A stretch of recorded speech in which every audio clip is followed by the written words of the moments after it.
జగన్ అంటే నిన్నటి వరకు ఓ హీరో, ఓ మొండిఘటం, మాస్లో తిరుగులోని ఫాలోయింగ్. బలమైన కాంగ్రెస్ అధినేత్రి సోనియా గాంధీని ఎదిరించి ఆ పార్టీ నుంచి బయటకొచ్చి సొంతంగా పార్టీ పెట్టుకొని ఎదిగిన జగన్ తన సమర్థత విషయంలో 2014, 2019 ఎన్నికల సమయంలో ఆయన తనను తాను నిరూపించుకున్నాడు. పాదయాత్ర చేయటం ద్వారా, ఓదార్పు యాత్రల ద్వారా ప్రజలకు చేరువ కావటం అందరికీ తెలిసిందే. పార్టీని నడిపించటంలోనూ ఆయన సమర్థుడన్న వాదన వినిపించింది. అయితే ఇది గతం. ప్రస్తుతం విషయానికి వస్తే జగన్ ఇంత అసమర్థుడు అనుకోలేదు అన్న వాదన ప్రజల నుంచే బలంగా వినిపిస్తోంది. మరి ఒక్కసారి ఆ స్టోరీలోకి వెళ్ళి చూద్దాం, ఎందుకు ప్రజలు ఆ విధంగా మాట్లాడుకుంటున్నారు. జగన్ ఎన్నికల్లో ఓడిపోయి 3 నెలలవుతుంది. అంతే, గ్రాఫ్ రోజు రోజుకు శరవేగంగా పడిపోతూ హీరో నుంచి జీరో అనే స్థాయికి వచ్చేసింది. ఇక సోషల్ మీడియాలో జగన్ కు వ్యతిరేకంగా కామెంట్లు హోరెత్తుతున్నాయి.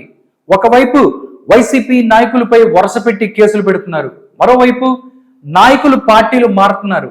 ఈ విషయంలో జగన్ కనీసం కేసులు పెడుతున్న వారిని రక్షించే ప్రయత్నం చేయటం లేదనే వాదన వినిపిస్తోంది. మరోవైపు పార్టీ మారుతున్న వారిని నిలువరించి వారికి అనుకూలంగా నిర్ణయాలు తీసుకొని నిలబెట్టేందుకు కూడా ఆయన అస్సలు పట్టించుకోవటం లేదు అని చెప్పుకుంటున్నారు గ్రౌండ్ లెవెల్లో.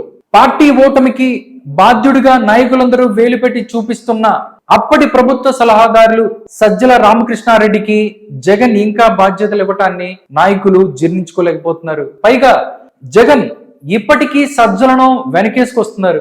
సజ్జలను విమర్శించారని ప్రసాద్ రెడ్డిని ఏకంగా టీవీ డిబేట్లకు వెళ్లకుండా తీసేశారు. ఇప్పటికీ సజ్జలు చెప్పిన వారికి పదవులు ఇవ్వటం వంటివి చేస్తున్నారనేది పార్టీలో అంతర్గతంగా జరుగుతున్న చర్చ.